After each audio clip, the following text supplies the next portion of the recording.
আল্লাহ বড় গায়রতওয়ালা। এই জন্য প্রকাশ্য ওযুটা শেষ করে বাতিনি ওযুটা করবেন কিভাবে, এটাও নবী শিখাইছেন সাল্লাল্লাহু আলাইহি ওয়াসাল্লাম। শিখাইছেন, বলেছেন তোমরা ওযু শেষ করে মাথা উঁচু করে শাহাদা পাঠ করো। দুটা ভঙ্গি করবেন, দুটা ভঙ্গি।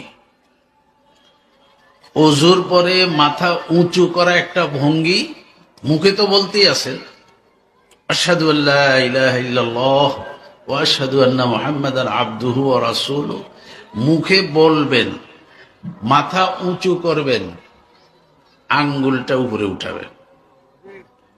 তিন ভাষায় আল্লাহকে সাক্ষী দিচ্ছেন।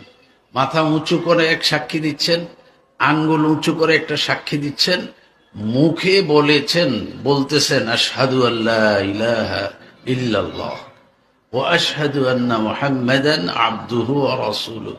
অবস্থা কি দাঁড়াইছে? ফেরেশতাদেরকে আমাদের নবী সাল্লাল্লাহু আলাইহি ওয়াসাল্লাম বলেছেন, যারা ওযুর পরে ওযুয়ে বাতেন করার জন্য এই দোয়া পড়ে, এই শাহাদা পাঠ করে, আল্লাহ এত বেশি খুশি হয়, বান্দা যখনই পড়া শুরু করে আল্লাহ ফেরেশতাদেরকে বলে আমার জান্নাতের দরজা হচ্ছে 8টা, এই 8ও দরজা আমার বান্দার জন্য খুলে দাও।